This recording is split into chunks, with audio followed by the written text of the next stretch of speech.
What burns isn't always a loss. Sometimes it's purification. The wrench slipped from my greasy fingers as my phone buzzed against the concrete garage floor. I was underneath my beat-up Ford, trying to fix what the mechanic quoted me $800 to repair, when the notification lit up my screen like a neon sign advertising my personal hell. Thought you should see this, man. Sorry. Ray. The video started innocently enough. A college party, red Solo cups, typical Friday night chaos. Then I saw her. My wife Anne, 38 years old, and supposedly at her company retreat in Cleveland, grinding between two frat boys who looked young enough to be carted at a gas station. Her designer blouse, the one I bought her for our anniversary last month, was unbuttoned to her navel, and she was laughing like she hadn't in years, at least not with me. I watched my marriage implode in high definition as Anne disappeared into a bedroom with both guys, the camera following just long enough to catch her pulling one of them down on top of her, before someone mercifully cut the feed. Nothing says true love like your wife making the college highlight reel, I thought, crawling out from under the Ford and wiping motor oil on my jeans. The irony wasn't lost on me. Here I was, literally under a piece of junk, while my wife was literally under a couple of pieces of something else entirely. My name is Jack Morrison, and up until 3 minutes ago, I thought I was married to a successful architect who worked late because she cared about her career. Turns out she worked late because she cared about working her way through Ohio State's alumni network. I called Ray back immediately. Where did you get this? Tommy Chen's kid goes to OSU. It's all over their social media. Jack, I'm sorry, but everyone's seen it. The whole damn town's talking. The whole damn town. Millhaven, Ohio. Population 47,000 and roughly 46,999 people who had nothing better to do than gossip about their neighbor's business. I could already picture the conversations at Kowalski's diner tomorrow morning, the knowing looks at the grocery store, the way conversations would stop when I walked into a room. I'd lived in this Rust Belt city my entire life, watched it slowly decay as the steel mills closed and the young people moved away. But it was home, and Anne and I had built something here. Or so I thought. Our modest Victorian on Elm Street wasn't much, but I'd spent 5 years restoring it myself. New plumbing, refinished hardwood floors, a kitchen that belonged in a magazine. It was supposed to be our forever home. Now it felt like a museum dedicated to my own stupidity.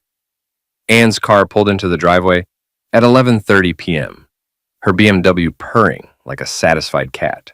I watched from the living room window as she stumbled slightly getting out, clearly drunk, her hair a mess and her clothes wrinkled. She'd probably been planning to sneak in, shower, and pretend she'd been sleeping when I got home from my late shift at the engineering firm. Except I'd called in sick and been here all evening, watching that video on repeat, and feeling my world crumble one pixel at a time. The front door opened with its familiar creak, another item on my endless honey-do list that would never get finished now. Jack, you awake? Her voice carried that fake sweetness she used when she was hiding something. I'd heard it a lot lately. In here, I called back, not moving from my chair. She appeared in the doorway, still beautiful despite everything. Auburn hair, green eyes, the kind of smile that had made me forget my own name when we met 12 years ago. Tonight, that smile looked like a lie wearing lipstick. You're up late, she said, kicking off her heels and trying to look casual. How was your day? Educational. I held up my phone. Want to see what I learned? The color drained from her face as she recognized the video. For a moment, neither of us spoke. The grandfather clock in the corner, another restoration project, ticked away the seconds of our marriage. Jack, I can explain. Really? Because I'm dying to hear how you explain this. I stood up, my 6-foot frame casting a shadow across the room. Years of construction work and boxing at Ray's gym had kept me in decent shape, and right now I felt every coiled muscle in my body begging for action. Were you researching architectural techniques? Studying load-bearing structures? Because it sure looked like you were studying how much weight a dorm room bed could handle. Don't be crude. Crude? I laughed, and it came out harsh and bitter. Lady, you just starred in Girls Gone Wild Millhaven Edition, and you're worried about me being crude? Anne straightened her shoulders, shifting into the defensive posture I'd seen her use with difficult clients. It was a mistake. I was drunk, and things got out of hand, but it didn't mean anything. Bis. The word hung in the air between us like smoke from a house fire. You don't accidentally end up half naked in a menage a trois, Anne. That requires planning, coordination, the kind of attention to detail you usually reserve for blueprints. She flinched. It's not what it looked like. Then what was it? Performance art? A very hands-on architecture seminar? You don't understand the pressure I'm under at work. The new promotion. The expectations. So you decided to relieve stress by screwing college kids? I pulled out my phone again. Should I call your mother? I'm sure she'd love to see how her daughter handles workplace pressure. You wouldn't. Watch me. I started scrolling through my contacts, and Anne lunged forward, trying to grab the phone. I held it out of reach, and she stumbled, catching herself against the coffee table. Please, Jack, don't do this. We can work through it. Marriage counseling, whatever you want. What I want is a wife who doesn't moonlight as a campus entertainment committee. I pocketed the phone and looked at her. Really looked at her. For what felt like the first time in months. When did you become someone I don't recognize? I'm still me. No, you're not. The woman I married wouldn't do this. She had integrity, self-respect. She sure as hell wouldn't humiliate me in front of the entire town. Anne's facade finally cracked, and I saw a flash of the coldness that had been growing between us for months. Maybe the woman you married was tired of being taken for granted, tired of coming home to a husband who's given up on everything, including himself. Given up? I work 60 hours a week to pay for this house, your car, your designer clothes, and I make twice what you do, so don't act like you're supporting me. She crossed her arms, and there it was, the truth she'd been holding back. I'm the breadwinner, Jack. I'm the one with the career trajectory. Maybe it's time you accepted that. The words hit harder than any physical blow could have. Not because they weren't true, but because they were. Anne's promotion to senior architect had doubled her salary while I was still stuck in middle management at Morrison Engineering. Ironic, since the firm shared my name, but was founded by someone else's great-grandfather. So that gives you the right to cheat? It gives me the right to have a life outside this house, and your endless renovation projects, and your bitter commentary about everything. Bitter? I felt something cold and sharp settling in my chest like ice forming around my heart. You haven't seen bitter yet. I spent the rest of the night in the garage, not because I couldn't bear to be in the same bed as Anne, but because I was planning. By sunrise, I had a strategy that would have made Sun Tzu proud. First, I made coffee and breakfast like nothing had happened. Anne came downstairs at 7, showered, and dressed for work, probably hoping our fight had been some kind of stress-induced nightmare. We need to talk about last night, she said, pouring herself coffee from the pot I'd made, already handled. I buttered my toast with the calm precision of a man who'd found his purpose. I sent the video to your mother, your sister, and your boss. Also posted it on the neighborhood Facebook group with a caption about honesty in marriage. Anne dropped her coffee mug. It shattered against the kitchen tiles I'd installed myself, sending ceramic shards and hot coffee across the floor like shrapnel from an exploded relationship. You didn't. Check your phone. She did, and I watched her face go through the 5 stages of grief and fast forward. Denial melted into anger. Anger collapsed into bargaining. Bargaining dissolved into depression, and depression crystallized into a cold, hard acceptance of reality. You fool. Probably, but I'm an honest fool, which puts me one step ahead of you in the moral hierarchy. Her phone started buzzing. Text after text, call after call. The video had gone viral in our little corner of Ohio. And Anne Morrison, rising star of Henderson and Associates Architecture, was about to become infamous for all the wrong reasons. My career is ruined. Should have thought of that before you decided to major in extracurricular activities. I stood up and dumped my dishes in the sink. I'm going to work. When I get home tonight, I want you gone. Take whatever you can fit in your car. Everything else stays here. You can't just throw me out. This is my house too. Actually, it's not. I pulled a folder from the kitchen drawer and set it on the table. Deeds in my name only. Remember? You said your credit was tied up in that condo investment that never happened. Funny how that worked out. Anne stared at the papers like they might spontaneously combust. I put money into this place. The kitchen renovation, the bathroom, gifts to the homeowner. Very generous of you. I grabbed my work jacket and headed for the door. Don't forget to change your address with the post office. I left her standing in the kitchen, surrounded by broken ceramic and the ruins of her carefully constructed life. It should have felt satisfying, but mostly it just felt necessary, like lancing a wound that had been festering for months. Morrison Engineering occupied a converted warehouse downtown, all exposed brick and industrial lighting that was supposed to look trendy, but mostly just looked cheap. I'd been working there for 8 years, designing structural systems for buildings I couldn't afford to live in, and today felt like any other day except for the way conversations stopped when I walked past. Jack, my supervisor, Bill Henderson, no relation to Anne's firm despite the name, appeared at my cubicle around 10. Can we talk? His office was a glass box that offered all the privacy of a fishbowl. Bill closed the door and sat down across from me, his expression somewhere between sympathy and professional concern. I saw the video. Congratulations! You and half of Ohio. Look, I know this is a difficult time, but I need to ask, are you going to be able to focus on work? Because if you need some time off, I'm fine, Bill. Better than fine, actually. I feel like I just woke up from a 12-year coma. He studied my face, probably looking for signs of an impending breakdown. Okay, but if you need anything, my door's open. What I needed was for people to stop treating me like a sufferer. I wasn't the one who'd humiliated myself on camera. I wasn't the one whose professional reputation was currently circling the drain like bathwater. I was the wronged party here, and I intended to act like it. At lunch, I drove to Ray's boxing gym, a converted auto repair shop that smelled like sweat, leather, and broken dreams. Ray Kowalski had been my best friend since high school, back when we both thought we might make something of ourselves in the ring. Life had other plans, but Ray had managed to turn his passion into a business that barely kept him afloat. Heard about Anne, he said when I walked in. Ray was 52, built like a fire hydrant, and had the kind of face that had absorbed too many punches to ever look surprised by anything. Good news travels fast. Bad news travels faster. He tossed me a pair of gloves. You here to talk or you here to hit something? Both. The heavy bag felt good under my fists, each impact sending shockwaves up my arms and into my chest where that whole sharp thing had taken residence.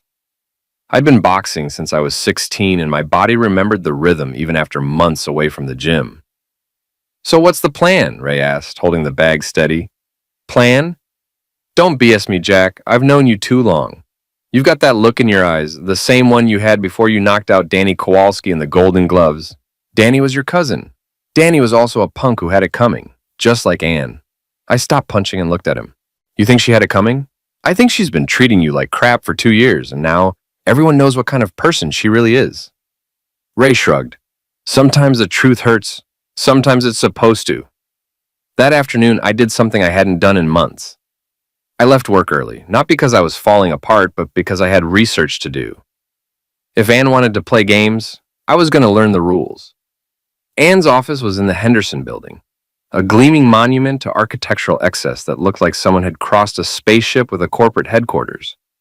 I parked across the street and waited, feeling like a private detective in a noir film, except with better dental coverage. At 3:30, Anne emerged with a man I didn't recognize. Tall, dark hair, expensive suit, the kind of confident strided that screamed Ivy League education and trust fund backup. He was older than the college boys from the video, maybe 40, with the kind of polished good looks that belonged in a cologne advertisement.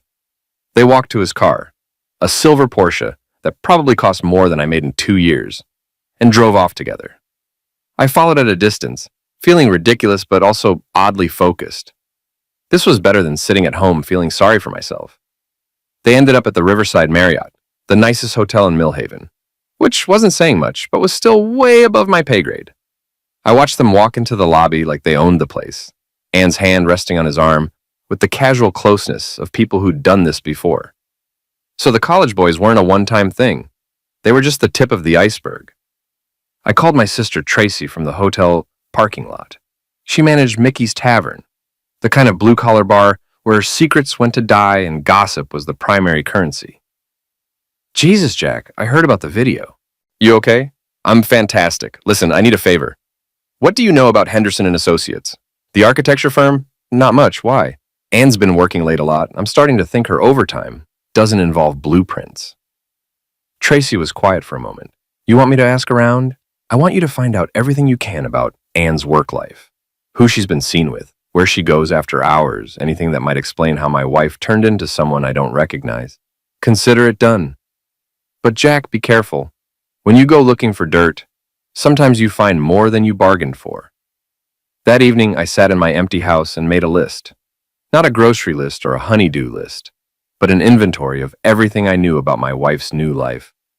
The late nights that had started 6 months ago, the new clothes, the expensive haircuts, the way she'd started talking about networking events and client dinners, the way she'd stopped looking at me like I was someone she loved and started looking at me like I was someone she tolerated. My phone rang at 9 o'clock. Tracy, you're not going to like this. I already don't like it. Tell me anyway. Your wife's been a regular at the Marriott bar for months, always with the same guy, Derek Hoffman, junior partner at her firm. Word is, they've been working on more than just building designs. Derek Hoffman. I wrote the name down, along with everything else as Tracy told me. The cozy dinners, the weekend business trips, the way they looked at each other when they thought no one was watching. There's more, Tracy continued.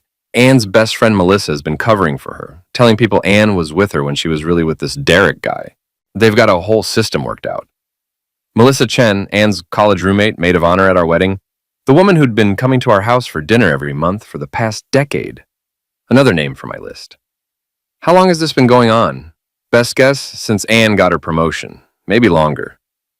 I thanked Tracy and hung up, then sat in my living room, staring at the walls I'd painted, the floors I'd refinished, the crown molding I'd installed with my own hands.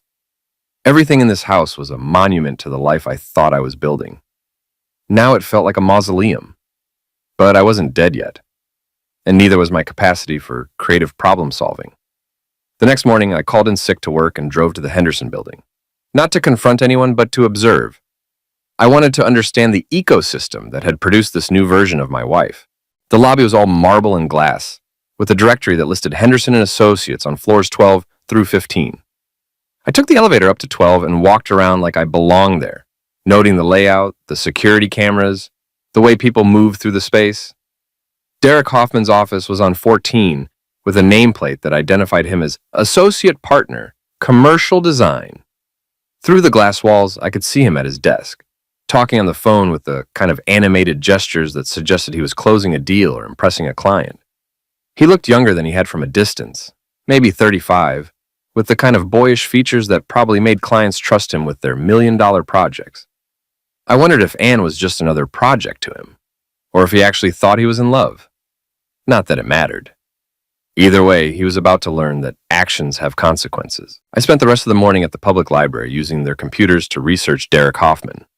Social media profiles, professional background, anything that might give me leverage. What I found was a man who'd built his career on his ability to charm clients and close deals. Someone who understood that success was as much about perception as performance. Perfect. Men like Derek lived in glass houses, which made them vulnerable to people who weren't afraid to throw stones. That afternoon, I went shopping. Not for groceries or household supplies, but for the tools of psychological warfare. A decent camera with a telephoto lens, a small digital recorder, a prepaid phone that couldn't be traced back to me. If Anne and Derek wanted to play games, I was going to change the rules. I started with surveillance, following Derek after work to see where he went and who he talked to. The man was a creature of habit. Gym at 6, dinner at one of 3 upscale restaurants, home to his downtown condo by 9. Weekends were for golf at the country club and drinks with other young professionals who thought they were masters of the universe. The routine made him predictable, and predictability was a weakness I could exploit. On Thursday, I followed him to Chez Laurent, the kind of French restaurant where the portions were small and the prices were astronomical. He was dining with a middle-aged couple who looked like money. Potential clients, probably, based on the way Derek was leaning forward and gesturing enthusiastically. I sat at the bar and ordered a beer, keeping one eye on Derek's table while pretending to watch the basketball game on the overhead TV. The couple seemed impressed with whatever Derek was selling, nodding and smiling as he showed them something on his tablet. When they got up to leave, I was ready. I followed them to the parking lot and struck up a conversation as they waited for the valet to bring their car. "Excuse me, but weren't you just talking to Derek Hoffman? I work with him at Henderson & Associates." The man, silver-haired and wearing a suit that probably cost more than my monthly salary, smiled politely. "Yes, we're considering him for a project." "Do you know Derek well?" "Oh, we're close. In fact, I was just at his bachelor party last weekend. Wild night. Derek really knows how to celebrate. The woman looked confused. Bachelor party? But he told us he was single. Well, technically he is. The wedding isn't until next month. But you know how it is. He's been living with his fiancée for so long, they're practically married already. I watched the doubt creep into their eyes, the way people look when they realize they might have been lied to. His fiancée? He mentioned he was focused entirely on his career right now. Anne's very understanding about his work schedule. She has to be, with all the late nights and weekend trips. I shrugged like it was no big deal. Anyway, I hope the project works out. Derek's a great guy, very dedicated to his relationships. The valet brought their car, and they drove away looking like people who were going to be having a serious conversation about Derek Hoffman's credibility. I felt a small, cold satisfaction watching their taillights disappear into the night. One seed of doubt planted. Many more to go. By Friday, I had a system. Wake up early, go to work, leave at lunch to conduct surveillance, return to finish my day, then spend my evenings gathering intelligence. It was exhausting, but it was also the most focused I'd felt in years. Tracy called me that afternoon with an update. Your wife's been busy. She and Derek had lunch at the Marriott yesterday, and according to my sources, they weren't discussing floor plans. Define not discussing floor plans. Let's just say the waitress needed therapy after seeing what they were doing in that corner booth. I added it to my growing file of evidence. Not because I was planning to use it in divorce proceedings. Ohio was a no-fault state, so Anne's infidelity wouldn't affect the settlement. But because information was power, and I was building an arsenal. There's something else, Tracy continued. Melissa Chen's been asking around about you. Wants to know if you're planning to do anything stupid. Define stupid. Her words were anything that might hurt Anne's career. I laughed, and it came out darker than I'd intended. Anne hurt her own career the moment she decided to star in that video. I'm just making sure people know about it. Jack, be careful. Melissa's got connections all over town. Her family owns half the restaurants downtown, and her ex-husband's a lawyer. Good to know. That weekend, I put my plan into motion. I started with Derek's golf buddies at the country club, striking up conversations at the 19th hole about marriage, fidelity, and the importance of honesty in business relationships. I didn't mention Derek by name. I didn't have to. I just planted seeds and let them grow. You know what I respect about a man? I said to a group of golfers who were complaining about their wives. When he's honest about his commitments. When he says he's single, he's single. When he says he's taken. None of this having it both ways BS. The men nodded and murmured agreement, the way men do when they're talking about abstract principles that don't apply to their own lives. But I could see them filing the information away, adding it to their mental databases of who could be trusted and who couldn't. Sunday morning, I attended the early service at St. Matthew's Episcopal, where Anne and I had been married 12 years ago. I hadn't been to church in months, but I knew Anne's mother would be there, along with half the social circle that had watched our relationship bloom and flourish. I sat in the back and let people come to me, accepting their condolences and support, with the gracious dignity of a man who'd been wronged but wasn't bitter about it. I'm so sorry about what happened, Jack, said Mrs. Patterson, who lived 3 houses down from us. Anne always seemed like such a nice girl. She is a nice girl, I replied, my voice heavy with the kind of sadness that made people want to comfort me. I think she just lost her way. Sometimes people change and there's nothing you can do about it. Still, what she did was inexcusable. I'm trying not to judge her too harshly. We all make mistakes. I paused, letting the weight of my forgiveness settle over the conversation. I just hope she finds whatever she's looking for. It was a masterful performance, if I did say so myself. By the time I left church, half the congregation was talking about what a saint I was being, about the whole situation, and how Anne Morrison had thrown away the best man she'd ever find. The other half was probably wondering what other secrets Anne might be hiding. Monday morning brought the first real test of my strategy. Anne called me at work, her voice tight with stress and barely controlled anger. We need to talk. I'm listening, not on the phone. Meet me for lunch at Romano's.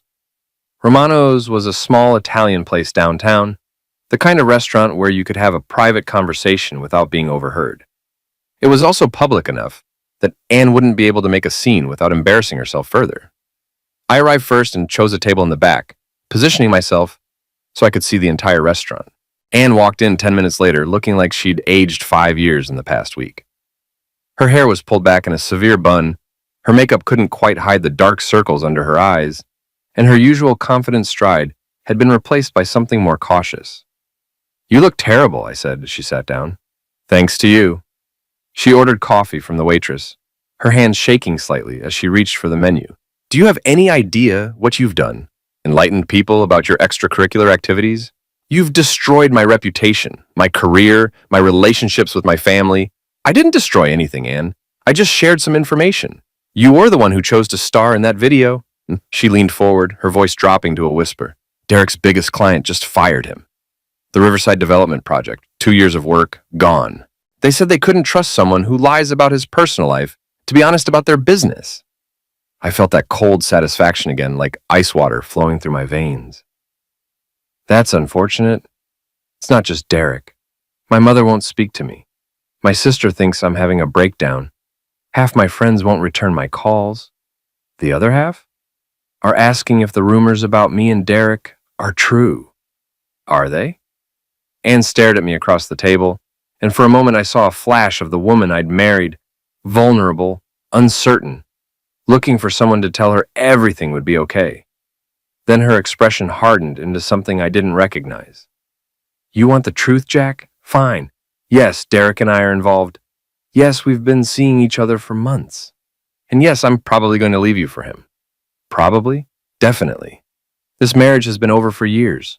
You know it, I know it, and now everyone else knows it too." I nodded slowly, like I was processing this information for the first time.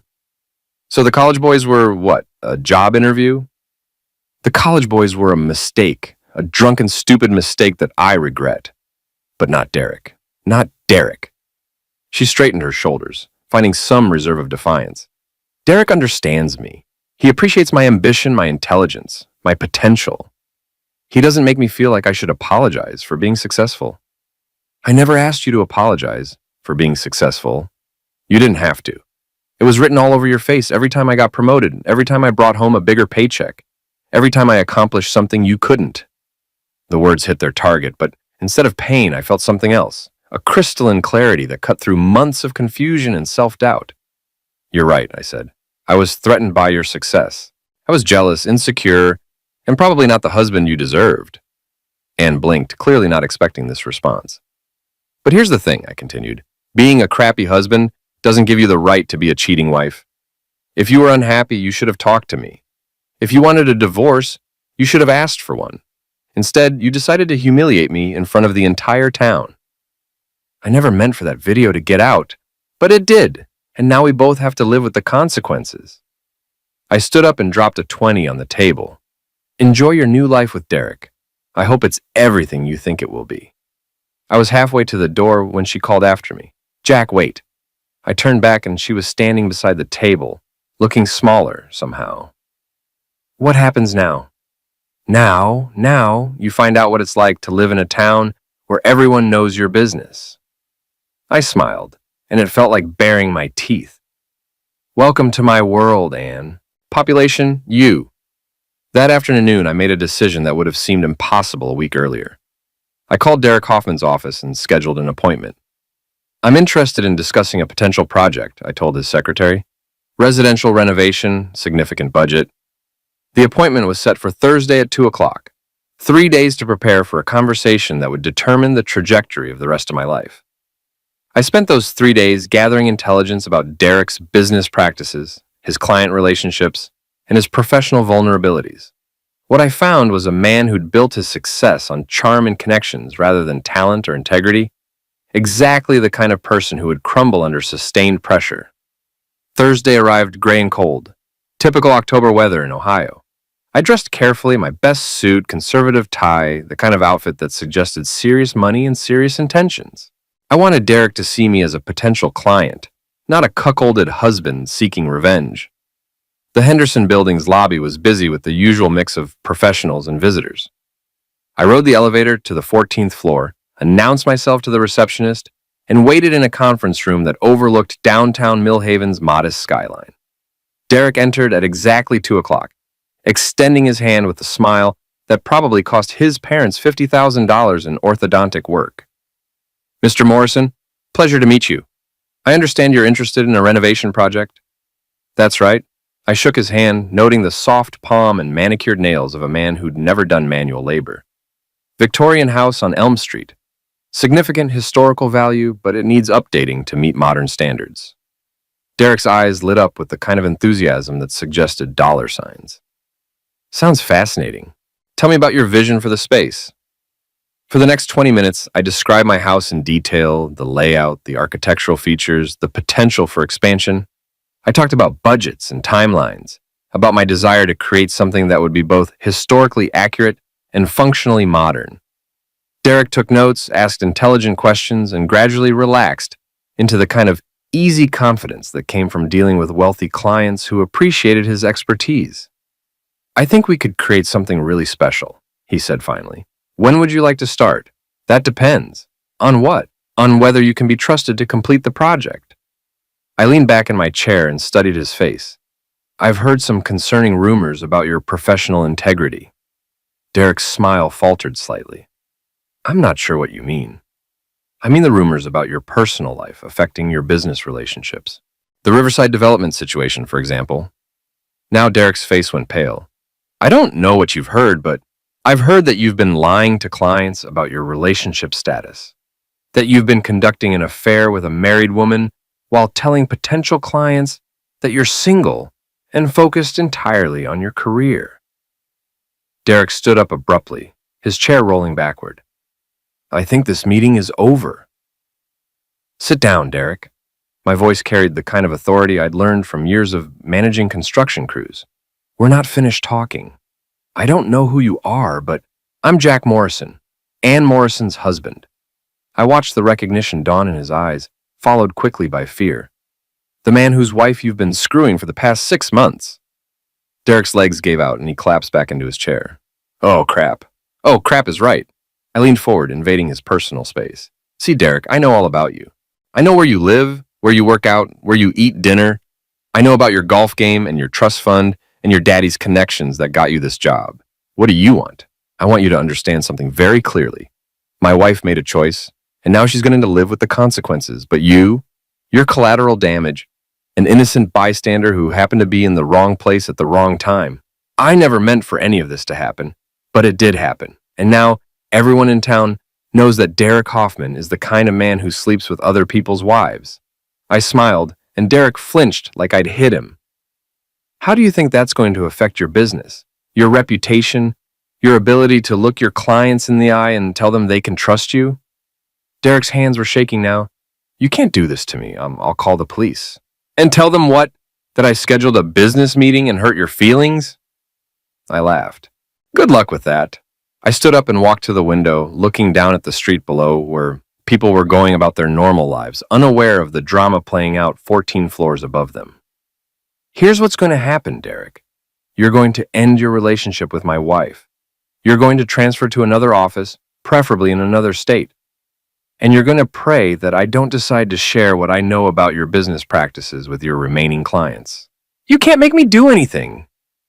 I turned back to face him, and something in my expression made him shrink back in his chair. Watch me. The next few weeks passed in a blur of carefully orchestrated chaos. Derek, true to his character, tried to tough it out at first. He stayed in town, continued his relationship with Anne, and attempted to rebuild his professional reputation through a combination of charm and damage control. Didn't work. I'd underestimated the power of small-town gossip and overestimated Derek's ability to withstand sustained social pressure. Within 2 weeks, he'd lost 3 more clients and been asked to take a leave of absence from Henderson and Associates while the partners evaluated the situation. Anne, meanwhile, was discovering that infidelity came with a social cost she hadn't anticipated. The video had made her a minor celebrity in Millhaven, but not the kind of celebrity anyone wanted to be. Invitations stopped coming. Phone calls went unreturned, and the professional network she'd spent years building began to distance itself from the scandal. I watched it all unfold with the detached interest of a scientist observing an experiment. This was what happened when people chose immediate gratification over long-term consequences. This was what happened when you forgot that actions had ripple effects that extended far beyond the initial moment of decision. On a Tuesday in late October, Tracy called me with news that would change everything. Derek's leaving town. Where's he going? Phoenix. Got a job with some firm out there. Starts next month. Tracy paused. Word is, Anne's going with him. I felt something shift inside me, like a gear clicking into place. When? This weekend, maybe sooner. They've been packing up his condo, and Anne's been staying there, instead of, well, wherever she's been staying since you kicked her out. Thanks for the heads up. Jack, what are you going to do? I'm going to say goodbye. That evening, I drove to Derek's condo, a modern glass box in the gentrified warehouse district that looked like every other upscale development in every other mid-sized American city. I parked across the street and waited, watching the windows for signs of life. At 8:30, Anne appeared on the balcony, talking on her phone while Derek moved around inside while packing boxes. They looked like any other couple preparing for a big move, excited about their new adventure and the fresh start it represented. I got out of my car and walked to the building's entrance, where a security system required residents to buzz visitors in. I pressed Derek's button and waited. Yes? His voice crackled through the intercom. It's Jack Morrison. I think we should talk. A long pause. Go away, Jack. I'm not here to cause trouble. I just want to say goodbye to my wife. Another pause, then the sound of the door unlocking. I took the elevator to the 8th floor and found Derek waiting in his doorway, looking like a man who was trying to decide between fight and flight. 5 minutes, he said. That's all I need. Anne was in the living room, surrounded by boxes and the detritus of a life being hastily packed. She looked up when I entered, her expression cycling through surprise, anger, and something that might have been guilt. What do you want, Jack? To see if you're happy. The question seemed to catch her off guard. What? Are you happy? Is this what you wanted? I gestured around the room, taking in the boxes, the bare walls, the sense of impermanence that hung over everything. Running away to Arizona with a man you barely know? I'm not running away, I'm starting over. Same thing, different words. I sat down on Derek's expensive couch, uninvited. Tell me something, Anne. When you were growing up, is this how you imagined your life would turn out? Sneaking around, lying to people who cared about you, leaving town in the middle of the night like some kind of criminal. I don't have to listen to this. No, you don't. But maybe you should. I looked around the condo, noting the expensive furniture, the abstract art, the complete lack of personal touches that suggested a real life being lived. This place looks like a hotel room. Is that what you want? A life that could be anyone's life, in a place that could be anywhere? Derek stepped into the room, positioning himself protectively near Anne. I think you should leave. In a minute! I kept my eyes on Anne. Do you remember our first apartment? That studio above the bakery on Main Street? It was tiny. The plumbing was terrible, and the neighbors upstairs fought every night. But it was ours. We painted the walls ourselves, bought furniture at garage sales, made it into something that mattered. That was a long time ago. 12 years. Not that long, in the grand scheme of things. I stood up and both Anne and Derek tensed. I keep thinking about what you said at lunch, about how this marriage has been over for years. Maybe you're right. Maybe we stopped seeing each other somewhere along the way. Jack, but here's what I don't understand. If you were so unhappy, why didn't you just leave? Why the cheating, the lies, the public humiliation? Why did you have to burn everything down? Anne's composure finally cracked, and I saw tears forming in her eyes. Because I was scared. Of what? Of being alone, of starting over, of admitting that I'd wasted 12 years of my life on something that wasn't working. So instead you decided to waste 12 years of my life too. The words hung in the air like smoke from a fire that had burned out long ago. Derek cleared his throat, trying to break the tension. Look, Jack, I know this is difficult, but Anne and I are going to be very happy together, I finished. I'm sure you are. You're both getting exactly what you deserve. I walked to the door, then turned back for one final look at the woman I'd married and the life we'd built together. Goodbye, Anne. I hope Arizona is everything you think it will be. They left town on a Thursday morning in November. Derek's Porsche loaded with suitcases and the remnants of their Mill Haven lives. I didn't watch them go, but Tracy called to confirm their departure, her voice carrying a mixture of satisfaction and concern. "You okay?" "I'm perfect." And I was. For the first time in months, maybe years, I felt like myself again. Not the bitter, diminished version of Jack Morrison who'd been slowly suffocating in a marriage that had died without anyone bothering to hold a funeral, but the original model, the man who'd once thought he could build something that mattered with his own two hands. I spent that weekend cleaning house, literally and figuratively. Anne's remaining belongings went into boxes that I donated to charity. Her books, her clothes, her collection of architectural magazines, all of it disappeared like it had never existed. I repainted the bedroom, rearranged the furniture, and turned her home office into a workshop where I could build things instead of just fixing them. By Sunday night, the house looked like it belonged to a man who lived alone by choice rather than circumstance. Monday morning brought a surprise visitor. Bill Henderson knocked on my door at 7 a.m., looking uncomfortable, in the way that suggested he was about to deliver news he didn't want to share. "Jack, we need to talk." I invited him in and made coffee while he sat at my kitchen table, staring at the walls like he was trying to memorize them. "I heard about Anne leaving town. News travels fast. It does in a place like this." Bill accepted the coffee I offered, wrapping his hands around the mug like he was trying to warm himself. "Look, I'm going to be direct. There's been talk about your situation. Some of the clients are concerned about the company's reputation." "My situation?" "The video, the public nature of your divorce, the way you've been handling things." I felt that familiar cold sharpness in my chest, but this time it was accompanied by something else, a kind of crystalline amusement at the absurdity of it all. "Let me make sure I understand this correctly. My wife cheats on me, humiliates me in front of the entire town, and now I'm the one with the reputation problem?" "It's not about right or wrong, Jack. It's about perception." "Whose perception?" "The Riverside Development Group, for starters. They're concerned about being associated with drama." I laughed, and Bill flinched like I'd slapped him. "The Riverside Development Group? The same company that fired Derek Hoffman for lying to them? That's different. How is it different?" Bill shifted uncomfortably in his chair. "Derek was the one who was dishonest. You're the one who exposed the dishonesty. So honesty is bad for business now?" "Public scandals are bad for business. Always."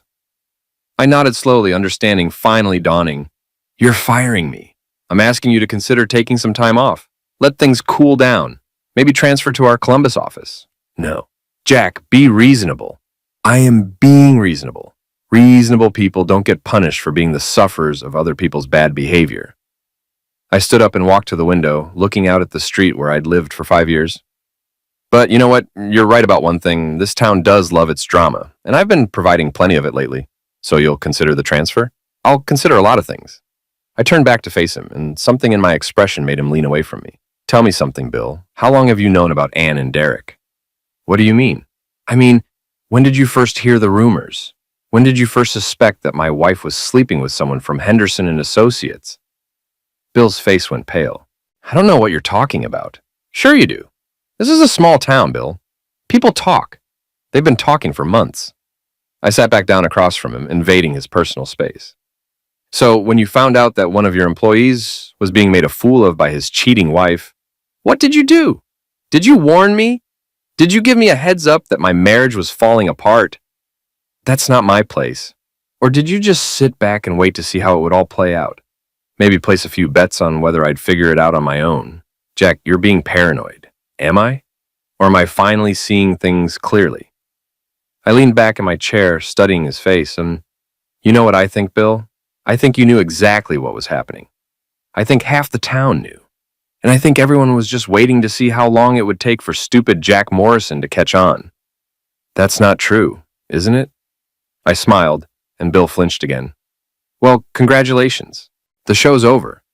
Jack Morrison finally figured out that his wife was a cheating hoe, and his friends were spineless cowards who were more interested in gossip than loyalty. Bill stood up abruptly. I don't have to listen to this. No, you don't. But you're going to anyway, because I'm not finished. I remained seated, forcing him to look down at me. See, Bill, you're right about one thing. Public scandals are bad for business, and I've learned a lot about creating public scandals over the past few weeks. What's that supposed to mean? It means that if you fire me or transfer me, or do anything else to punish me for being the sufferer of my wife's infidelity, I'm going to make your life very interesting." I pulled out my phone and showed him the screen. I've got video of Derek Hoffman admitting to his affair with Anne. I've got recordings of conversations with people who knew about it for months. I've got a whole file of evidence about who knew what and when they knew it. Bill stared at the phone like it might explode. "You're bluffing." "Am I? You want to find out?" I put the phone away and stood up, using my height advantage to loom over him. "Here's what's going to happen, Bill. I'm going to keep my job, my salary, and my benefits. I'm going to come to work every day and do my job to the best of my ability. And you're going to treat me with the same respect you'd show any other employee who hasn't done anything wrong. And if I don't, then everyone in town is going to find out exactly who knew about Anne's affair and chose to keep quiet about it. They're going to learn about the culture of mayhem and backstabbing that you've allowed to flourish at Morrison Engineering. They're going to discover that the company that bears my family name has been treating me like entertainment instead of an employee." Bill's hands were shaking now. "You can't do this. Watch me." I walked to the front door and held it open. "Thanks for stopping by, Bill. See you at work tomorrow." He left without another word, and I watched him drive away with the satisfaction of a man who'd just discovered that he had more power than he'd realized. The rest of November passed quietly. I went to work, did my job, and came home to a house that felt more like home than it had in years. Bill Henderson treated me with the wary respect of a man who'd learned not to underestimate his employees, and my coworkers gradually stopped treating me like a sufferer and started treating me like a survivor. Derek and Anne's departure had created a vacuum in Millhaven's gossip ecosystem, and nature abhors a vacuum. New scandals emerged to fill the void. A city councilman caught embezzling parking meter revenue. A high school principal discovered to be having an affair with a parent volunteer. The usual parade of human weakness and poor judgment that kept small towns entertained. I found myself oddly grateful to be yesterday's news. On a Friday evening in early December, I was working in my new workshop when the doorbell rang. I opened it to find Melissa Chen standing on my porch, looking nervous and determined in equal measure. "Hello, Jack." "Melissa." I didn't invite her in. "What can I do for you?" "I wanted to talk to you about Anne. Anne's in Arizona. You want to talk to her? I suggest you call her." "I tried. She won't speak to me." Melissa shifted her weight from foot to foot, clearly uncomfortable. "Look, can I come in? It's cold out here." Against my better judgment, I stepped aside and let her enter. Melissa had been a fixture in our lives for so long that her presence in my living room felt almost normal, despite everything that had happened. "Nice job with the redecorating," she said, looking around at the changes I'd made. "Thanks. What do you want, Melissa?" She sat down on my couch without being invited, a presumption that would have annoyed me a month ago, but now just seemed pathetic. "I want to explain my part in all this. Your part was covering for Anne while she cheated on me. What's to explain?" "It's more complicated than that." "Is it? Because from where I'm sitting, it looks pretty simple. Anne asked you to lie for her, and you did." Melissa looked down at her hands, and I noticed she was wearing her wedding ring again. Her divorce from her lawyer husband had been finalized 2 years ago, but apparently she'd decided to accessorize with false hope. "Anne was unhappy, Jack. She had been for a long time. So you helped her cheat instead of helping her communicate." "I helped her figure out what she wanted, by lying to everyone who cared about her, by giving her space to explore her options." Melissa looked up at me, and I saw something desperate in her eyes. "You don't understand what it's like to feel trapped in a life that's slowly suffocating you." "Actually, I do. The difference is that when I felt trapped, I didn't decide to blow up everyone else's life to escape." "You're being unfair." "Am I?" I sat down across from her, maintaining the distance between us. "Tell me something, Melissa. How long have you been in love with Anne?" The question hit its target. Melissa's face went white, then red, then settled into a kind of resigned defeat. "It's not like that." "Isn't it? You've been single for 2 years, but you spend all your time with a married woman. You cover for her affairs, encourage her to leave her husband, and now you're here trying to convince me that it was all for her own good." I leaned forward, studying her face. "How long, Melissa?" "Since college." The words came out in a whisper. "Since before she met you. And you thought that if you helped her destroy her marriage, she'd finally notice you.